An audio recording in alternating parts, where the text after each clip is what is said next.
قال رب احكم بالحق وربنا الرحمن المستعان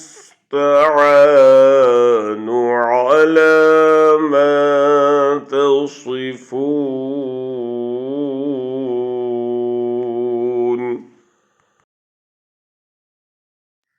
قال رب احكم بالحق وربنا الرحمن المستعان على ما تصفون।